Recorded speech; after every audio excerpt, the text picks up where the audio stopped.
Olá, sejam todos bem-vindos a mais um episódio do nosso podcast Em Cima da Hora. Eu sou Maurício Viana e hoje vamos falar sobre a política diante da tragédia do Rio Grande do Sul.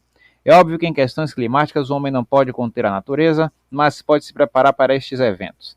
É esta preparação que vem sendo questionada pelos cidadãos, já que o governador Eduardo Leite mudou 480 normas ambientais em 2020 e já sabia que as chuvas desse ano seriam fortes, mas nenhuma providência foi tomada e agora o povo padece em meio a um estado destruído, de modo que o governador busca a forma de se isentar das responsabilidades. Para poder entender o contexto político do momento, recebo hoje Fábio Zanini, editor do Painel, coluna política da Folha de São Paulo. Fábio, seja bem-vindo. Oi, Maurício, tudo bem? Obrigado pelo convite aí, é um prazer conversar com você aí sobre essas questões todas da política. Nós é que agradecemos a sua presença aqui, Fábio. Então eu queria começar, te perguntando a respeito desse comportamento do governador. Já que no início, quando todo o Brasil ainda não tinha conhecimento da dimensão da tragédia, ele foi até o Twitter pedir a atenção do presidente Lula, a atitude foi bastante questionada, né? E depois, quando houve a mobilização nacional para ajudar o Estado, ele agradeceu publicamente apenas ao bilionário Elon Musk, que é dono da plataforma que enviou como auxílio satélites, né? No caso, o Musk é dono da Starlink, né, que faz esse tipo de satélite, e também é dono do próprio Twitter, né, ele comprou o Twitter.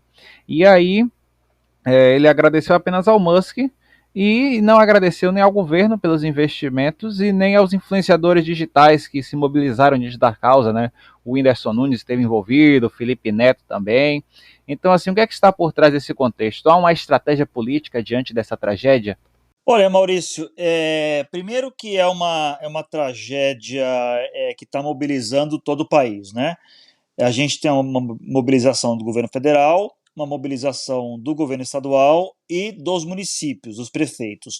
E também de vários atores da sociedade civil, como você falou, empresários, influenciadores, organizações não governamentais. Há um esforço muito grande, conjunto, tendo em vista que é uma tragédia praticamente sem precedentes no país e que vai influenciar bastante o debate sobre prevenção de desastres, mudança climática. Esse desastre do Rio Grande do Sul, ele não se encerra em si próprio, ele é um evento que vai ter consequências aí, acho que vai mudar inclusive a maneira como nós nos relacionamos com o clima e como pensamos esses assuntos. Evidentemente que nesse momento você tem fricções entre os diferentes entes do país. Vamos lembrar que o governo federal é administrado pelo PT, partido do presidente Lula, e o governo estadual é do PSDB, do governador Eduardo Leite. São dois partidos que têm posturas diferentes no cenário nacional, que são partidos adversários na política nacional. Eu até diria que a coordenação entre o governador e o presidente Lula e o governo federal tem sido boa. Eu acho que tem tido algumas diferenças de prioridade, essas fricções são um pouco naturais, mas eu diria que tem havido uma tentativa, pelo menos, de articulação. Houve uma certa polêmica quando o presidente Lula mandou um ministro, Paulo Pimenta, para cuidar da reconstrução lá do Rio Grande do Sul. É um ministro político, é um deputado federal, mas mesmo nessa circunstância, a coordenação tem acontecido, e também com as prefeituras. Agora, é claro que nem tudo são flores, né? Nem tudo será harmonioso. Há muita confusão ainda na maneira como será feita a reconstrução, há diferenças de prioridades, há diferenças de abordagem pública entre os diferentes órgãos de governo, nas diferentes esferas administrativas, há a questão dos prefeitos, que são de muitas cidades, literalmente centenas de cidades e prefeitos de diferentes orientações políticas. Então, esses atritos vão acontecer, eu acho até que vão se acumular, o que é, de uma certa forma, normal, tendo em vista a enormidade do que está acontecendo. Nós vamos ter que esperar um pouco mais para ver como é que essa articulação vai acontecer. Os próximos 6 meses serão fundamentais. Nós temos dois caminhos. Um que é um caminho da disputa política, e aí quem perde é o povo, essa paralisação só prejudica o esforço de reconstrução, ou o caminho da harmonia e de uma tentativa de conversa e de negociação articulada e uma demonstração de maturidade, que é o que nós esperamos que aconteça. Sem dúvida, né? Para todo mundo sair ganhando é o que a gente espera realmente. E aí você fala essa questão de aprofundamento a respeito da tragédia em si, né? Todas essas questões ambientais. Um exemplo mesmo é que, por exemplo, Salvador não se fala muito, né?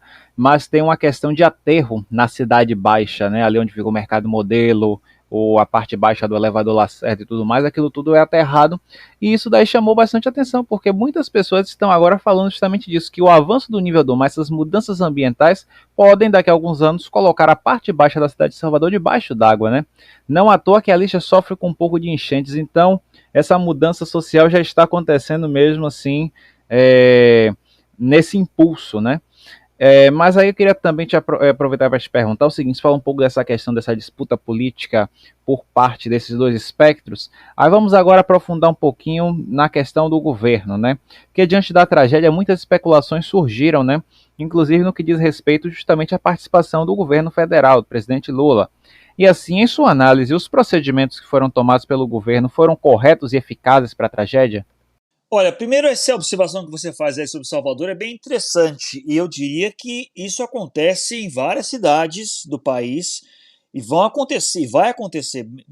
A Bahia teve recentemente também enchentes muito grandes, claro, não da mesma proporção que no Rio Grande do Sul, mas nós estamos vendo agora em Santa Catarina, nós tivemos no interior de São Paulo, também recentemente, Minas Gerais, também é um estado em que isso acontece bastante, enfim, isso que aconteceu no Rio Grande do Sul pode acontecer em várias outras cidades e localidades do Brasil, e nós estamos vendo até em outros lugares do mundo. É uma nova realidade que a gente tem que se deparar do aquecimento global.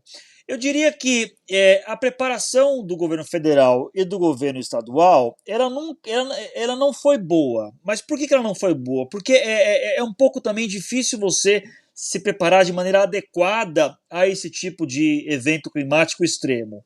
É por isso que eu disse que eu acho que esse evento, essa tragédia no Rio Grande do Sul, ela vai servir como um novo paradigma, né? Ela vai servir como um novo modelo. E a partir do que aconteceu, vai ser dada uma nova prioridade para ações de combate a enchentes, preparação de margens de rios, apoio a populações em áreas vulneráveis, medidas, por exemplo, de construção de diques, de bombas, um dos grandes problemas que aconteceram lá no Rio Grande do Sul, especialmente em Porto Alegre, é que as bombas de sucção de água, grande parte não funcionou.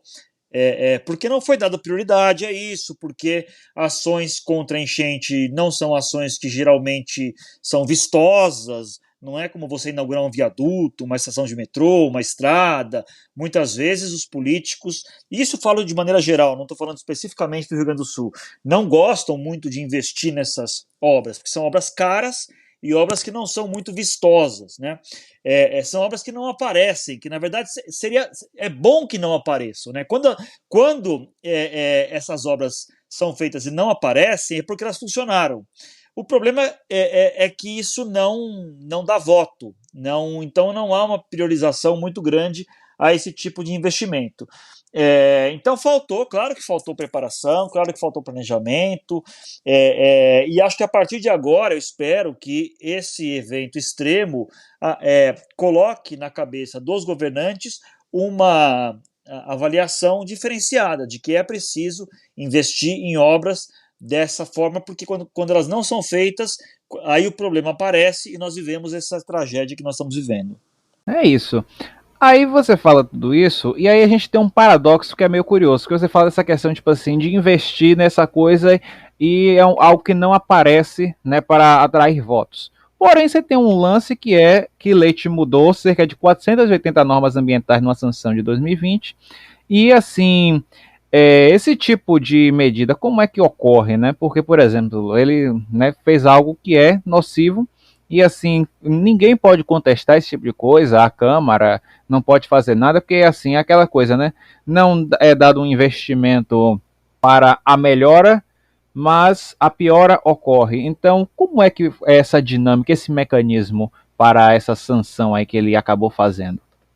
O Eduardo Leite mudou, ele simplificou várias normas ambientais.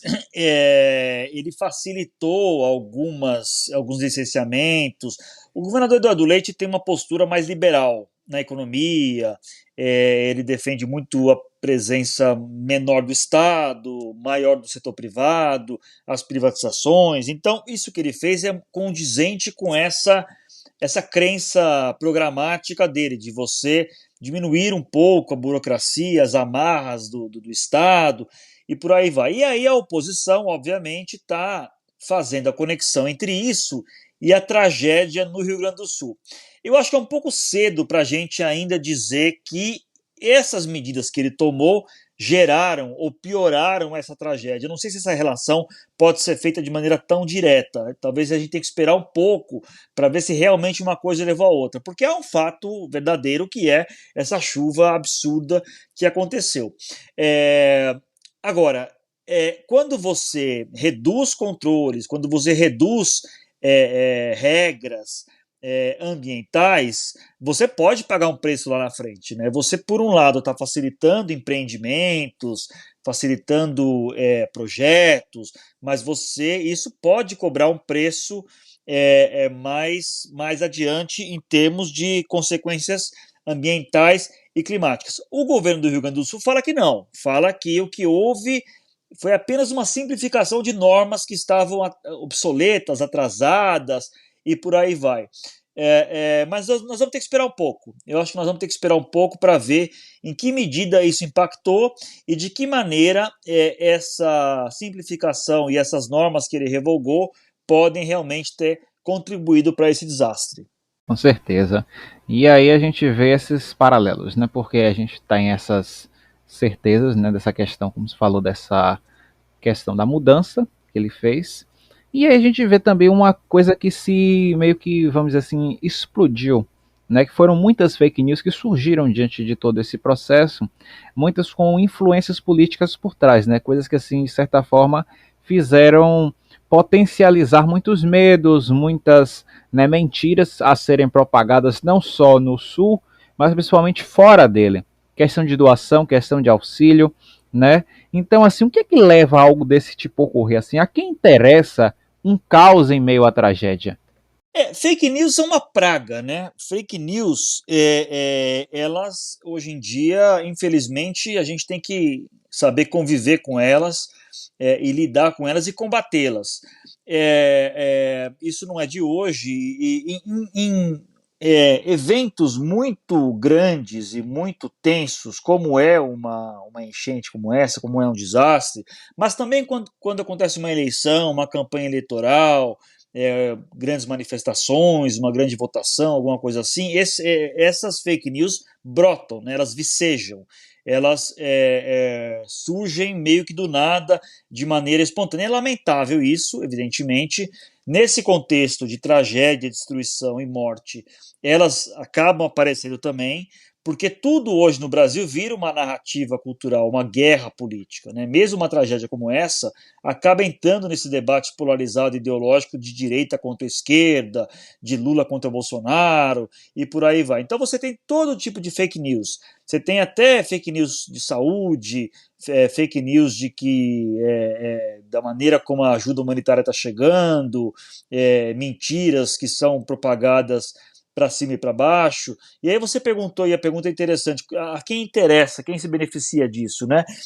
Grupos políticos se beneficiam disso, pessoas que gostam de lacrar em redes sociais, que vivem de likes, de engajamento, que ganham dinheiro com isso, monetizam esse tipo de engajamento, e picaretas mesmo, vigaristas que se aproveitam com golpes, que a gente acompanha diariamente. Nesse momento, essas fake news têm aparecido. Acho que há um esforço grande de combatê-las por parte do governo, por parte da imprensa, da sociedade civil, mas infelizmente é algo que a gente nunca vai conseguir eliminar completamente. A gente tem que saber lidar com elas e combatê-las da melhor maneira possível.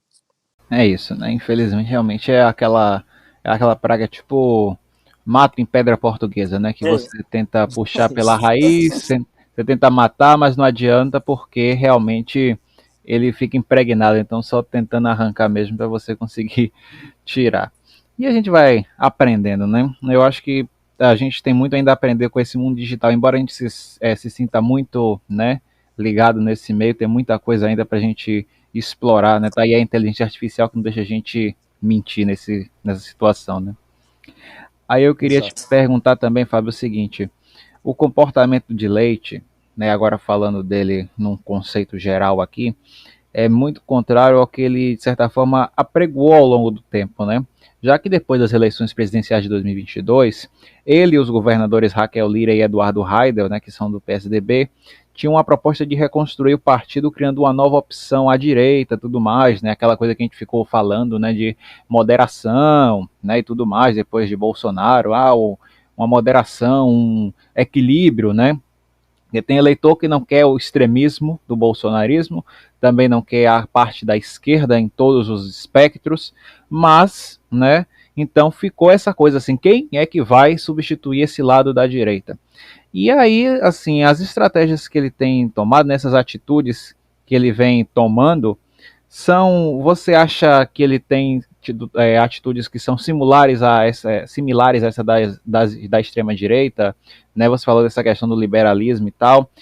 Você acredita que tudo que ele está fazendo hoje é um tipo de estratégia, algum lobby com o eleitor? Qual é o contexto, assim, né? Teve uma entrevista dele com Roda Viva, né, que passou nessa segunda-feira.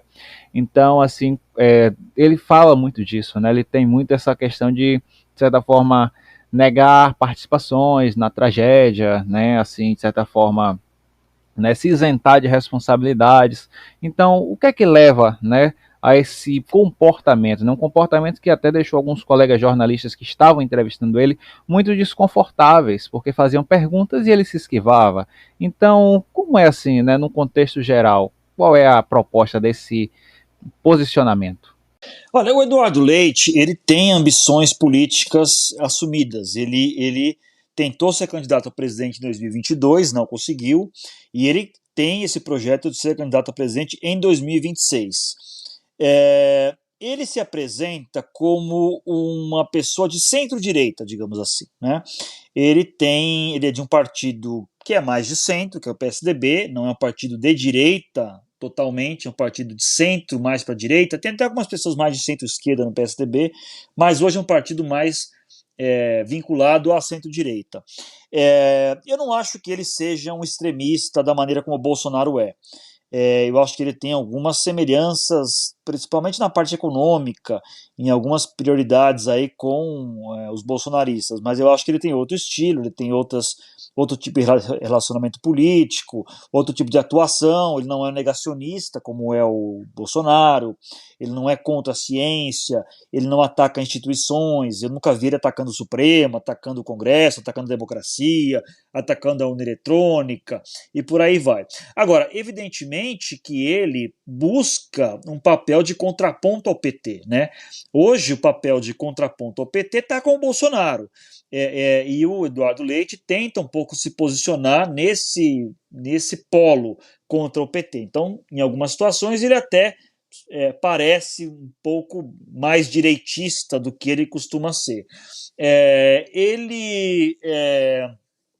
Ele realmente tenta se colocar, ele e o partido dele, PSDB, tentam se colocar como uma direita mais moderada, em alguns momentos dá uma escorregada, mas eu acho que de maneira geral ele tenta um pouco se equilibrar nesse polo, né, de uma direita não bolsonarista, ou seja, uma direita, uma centro-direita que é oposição ao PT, que é oposição ao Lula, e que também tenta ser uma alternativa mais responsável do que é o Bolsonaro. Eu acho que ele vai ter muito trabalho pela frente para conseguir cavar esse nicho. Talvez até a projeção que ele esteja ganhando com esse desastre vai ser definitiva para ele. Ou ele se consegue se sair bem, como alguém que conseguiu administrar bem esse desastre nas circunstâncias terríveis que esse desastre se apresenta, e aí vai se cacifar politicamente, ou ele vai ser considerado um fiasco e vai naufragar. Isso ainda eu acho que está um pouco cedo. Ele tem sido criticado, mas ele também tem sido elogiado por algumas pessoas. Eu acho que nós vamos poder fazer uma análise mais correta e distanciada do Eduardo Leite daqui talvez uns 6 meses, um ano. Aí nós vamos poder analisar como é que foi o desempenho dele e ver se realmente ele tem essa chance para 2026, quando é a próxima eleição presidencial. É isso, até porque também tem aquele lance, a gente está vendo agora, né? A gente está em 2024, faltam 2 anos para as eleições, e assim, se fosse em outros momentos, creio eu que outros espectros políticos já estivessem se mobilizando para as eleições que vão acontecer, né? A expectativa era mais ou menos essa. Então, assim, se você tem ainda 2 anos aí para, né, pensar nisso, então o Leite acaba também se saindo muito bem nessa questão, porque ele vai ter esse tempo de recuperar a imagem, de trabalhar um pouco mais, e ele não vai estar, vamos dizer assim, atrasado para isso, né? Até porque até agora, até o momento, você não vê nada despontando, você não vê o presidente falando sobre se reeleger, embora a gente saiba que talvez ele se reeleja, ele não vê ninguém ali sendo preparado para substituí-lo, né, numa substituição de mandato ali, né, ele passando a faixa para alguém do próprio partido, e você também não vê nenhuma mobilização nos outros espectros. Assim, a gente vê coisas tímidas, mas a gente não vê ninguém, né, apregoando ou pensando em 2026. Então, realmente, é uma incógnita o que, é que a gente vai ver aí pela frente. Mas aí eu queria te perguntar também sobre essa questão, falou da popularidade, né? Aí você vê tanto o Sebastião Melo, que é o prefeito do Rio Grande do Sul, quanto o Leite, eles se isentaram de responsabilidades ali acerca da tragédia. E aí eu queria te perguntar assim, dá para sair dessa situação sem estar com a imagem arranhada e aí tentar recuperar essa popularidade através de novas medidas, assim, novos meios ali de assistencialismo, questões políticas mesmo ali com o povo, né? Porque a gente está também no ano de eleição. Então, o que é que deve ser feito ali, né, por eles, assim? Ou você acha que também o povo não vai esquecer do que sofreu nas mãos deles nesse tempo, né? Essas questões assim, declarações do prefeito que foram meio absurdas, né? Aí você vê também essa questão do leite, que a gente já explicou aqui bastante, já falou bastante. Então, assim, como é que fica, né? Será que o povo vai perdoar, vamos dizer assim? Será que o povo vai passar para frente? Vai, né, deixar isso? Como é que vai ficar essa situação? Essa é a principal questão que você coloca. Eu acho que a gente não tem uma resposta ainda. Essa eleição presidencial de 2026 está muito antecipada. Nós estamos falando dela, mas nós estamos em 2024. Faltam 2 anos e mais de 2 anos, 2 anos e meio quase, para essa eleição acontecer. Há uma antecipação, uma ansiedade muito grande de todos, né? Como a população vai reagir a esse desastre é a grande pergunta, tanto no nível federal, né? Porque o presidente Lula colocou um ministro para cuidar disso, está se envolvendo, tem viajado para lá, está participando bastante, ou seja, respinga nele também. Obviamente, o governador Eduardo Leite, como já falamos aqui, é o principal protagonista nesse momento dessa tragédia. O prefeito de Porto Alegre, Sebastião Melo, que aliás é candidato à reeleição agora em novembro. Vai ser muito interessante ver como é que ele vai se sair nessa eleição, se ele vai ser premiado pelo seu desempenho ou punido pela população. Eu acho que ainda, nesse momento, as pessoas estão com os ânimos muito exaltados, ainda é um componente emocional muito grande. Por quê?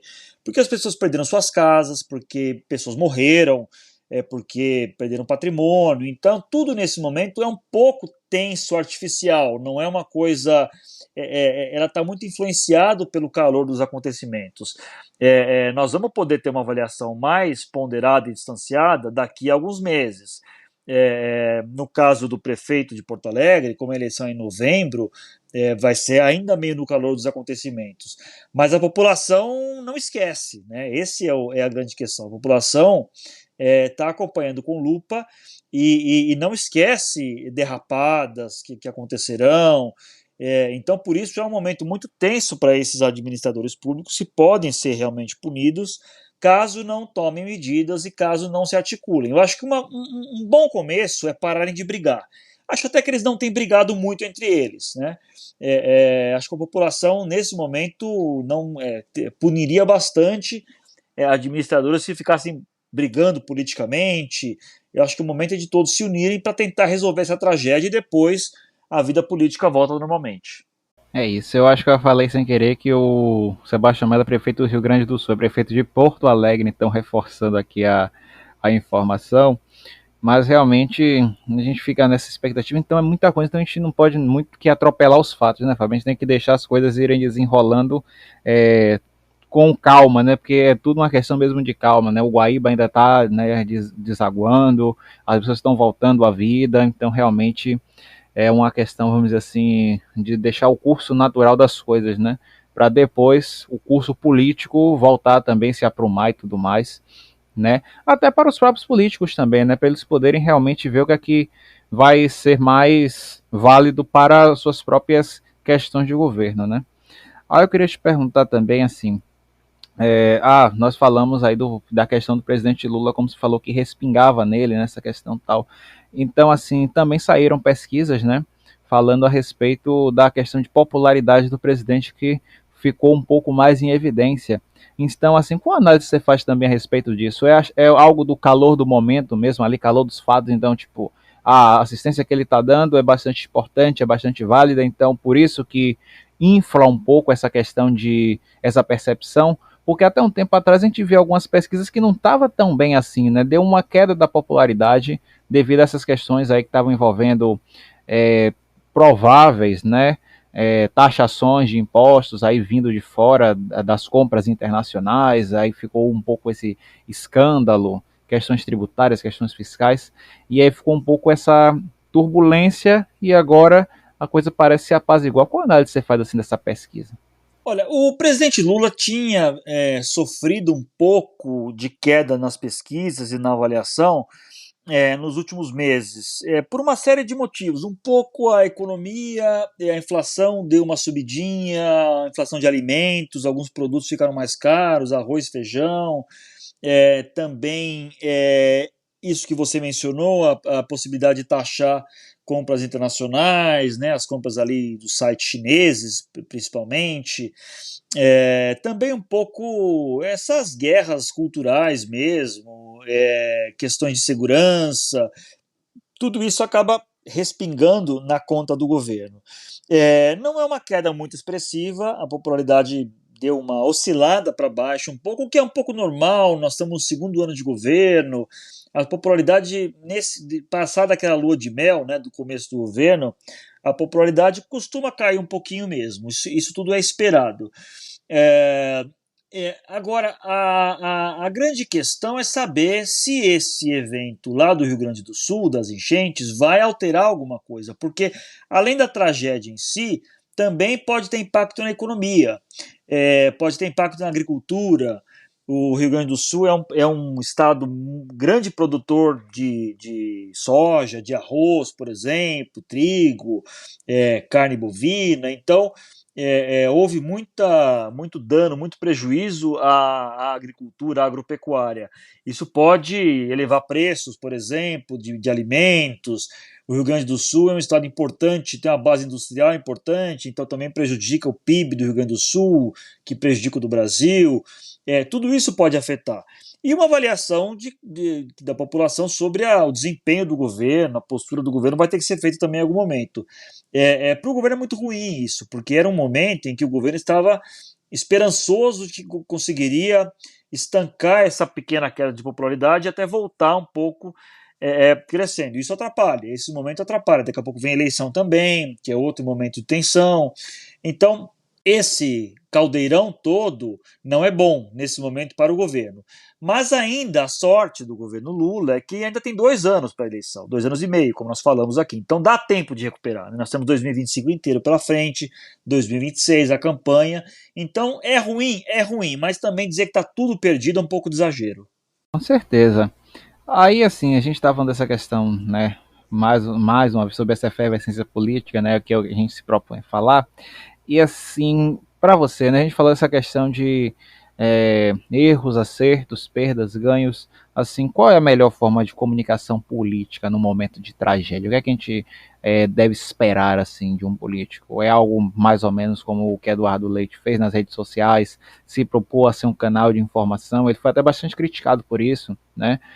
Cheguei a ver algumas pessoas chamando ele de repórter, né? Belo repórter, porque governador, né? Não estava sendo, né? Então, assim, quais são as melhores perspectivas para tal? Realmente É se comunicar usando as redes sociais? É pedir espaço na televisão? É se comunicar através de decretos? Qual seria a melhor maneira, né, de comunicação política num momento como esse? Eu acho que é um pouco de tudo isso que você falou. O governador, o governante, né, o próprio presidente, nesse momento, ele tem que ser uma espécie de porta-voz, né, ou de, junto à população, alguém que tranquiliza a população, alguém que mostra o que está sendo feito, alguém que faz alertas, alguém que mostra empatia, que visita os locais afetados, que fala com as equipes de resgate, que coordena. Ele é um grande comandante nesse momento, né? E aí você tem que, hoje em dia, a rede social é muito importante, televisão é muito importante, dar entrevistas é muito importante, você tem que se expor, o que também gera risco, né? Quanto mais você fala, mais risco de falar bobagem você tem, mais criticado você pode ser. O Eduardo Leite foi criticado, né, por declarações que ele deu, inclusive a Folha de São Paulo, ao programa Roda Viva, como você mencionou, mas não tem muito jeito, a pessoa tem que se expor, o governante foi eleito para isso, esse é o trabalho dele, ele está sendo, ele tem legitimidade para isso, né? E ele tem que mostrar empatia, carisma. O ex-presidente Bolsonaro foi muito criticado e eu acho que em grande medida perdeu a eleição por causa disso, porque não mostrou empatia no caso da pandemia, da Covid, debochou, não se mostrou próximo às pessoas, não visitou o hospital, não falou com doentes, enfim. O ex-presidente Bolsonaro, na minha avaliação, teve uma postura lamentável naquele momento e foi punido. Eu tenho certeza que se ele tivesse tido uma outra atitude na pandemia, ele teria sido reeleito. O eleitor pune, né? O eleitor percebe, o eleitor pune. Então eu acho que nesse momento é isso, é comunicar, é dar informação, não se esconder. Acho que por enquanto os governantes estão agindo razoavelmente bem nesse quesito. Você pode ter críticas a outras ações, mas nesse quesito, nesse ponto de não se esconder, eu acho que eles têm tido uma postura positiva. É isso, né?